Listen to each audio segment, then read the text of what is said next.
Physician. ఇప్పుడు baby యొక్క development గురించి తెలుసుకుందామండి. మన వూమ్లో బేబీ ఎన్ని మంత్స్కి ఎలా ఉంటుందో అనేది తెలుసుకుందాము. బేబీ ఫస్ట్ మంత్ ఎలా ఉంటుందంటే, ఫస్ట్ మంత్లో బేబీ అనేది ఏమీ డెవలప్మెంట్ ఏమి ఉండదు.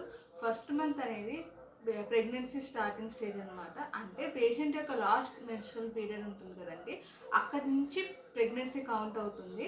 సెకండ్ మంత్ నుంచి బేబీ యొక్క డెవలప్మెంట్ ఉంటుంది. సెకండ్ మంత్లో ఏమవుతుందంటే బేబీ యొక్క ఫేషియల్ ఫీచర్స్ అనేవి డెవలప్ అవుతాయి. అంతేకాకుండా బేబీ యొక్క హ్యాండ్స్, లిమ్స్ కూడా డెవలప్ అవుతూ స్టార్ట్ అవుతుంది. థర్డ్ మంత్లో బేబీ యొక్క హ్యాండ్స్ లిమ్స్ ఇంకా డెవలప్ అవుతూ బేబీ యొక్క మూమెంట్స్ అనేవి తెలుస్తూ ఉంటుంది. అంటే మదర్ ఫీల్ అవ్వలేదు, కానీ బేబీ రూమ్లో తిరుగుతూ ఉంటుంది. తర్వాత మేజర్ ఆర్గన్స్ అనేవి డెవలప్ అవుతాయి. ఫోర్త్ మంత్ వచ్చేసరికి హార్ట్ బీట్ అనేది వినగలము. సో ఫోర్త్ మంత్లో ప్రెగ్నెన్సీ కన్ఫర్మేషన్ అవుతుంది అనమాట.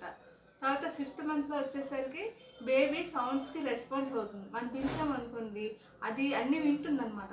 మనం ఫీల్ అవ్వలేం, కానీ బేబీకి ఆ సౌండ్ రిఫ్లెక్సెస్ అనేవి డెవలప్ అవుతుంది. తర్వాత సిక్స్త్ మంత్కి వచ్చేసరికి లంగ్స్ అనేవి డెవలప్ అవుతుంది. తర్వాత నైన్త్ మంత్కి వచ్చేసరికి ఫుల్లీ డెవలప్డ్ ఫీటస్ అనేది ఉంటుంది. తర్వాత లేబర్కి వచ్చేసరికి, అంటే డెలివరీ స్టేజ్ అనమాట. నైన్త్ మంత్ తర్వాత బేబీ అనేది బయటికి రావాలి కదండి, అది త్రీ స్టేజెస్ ఆఫ్ లేబర్ ఉంటుందన్నమాట. ఫస్ట్ స్టేజ్లో సర్వెక్స్ ఉంటుంది కదండి ఫీమేల్స్కి, అది డైలేట్ అవుతుంది. అది 10 సెంటీమీటర్స్ డైలేట్ అయ్యేంత వరకు బేబీ రాలేదండి. 10 సెంటీమీటర్స్ డైలేట్ అయితే ఫ్లెక్సిబుల్గా ఆ ఓపెన్ అవుతుంది. సర్వైకల్ ఆరిఫిసెస్ ఓపెన్ అవుతుంది. సో బేబీ అనేది రాగలదు పెల్వికల్ కెనాల్ నుంచి.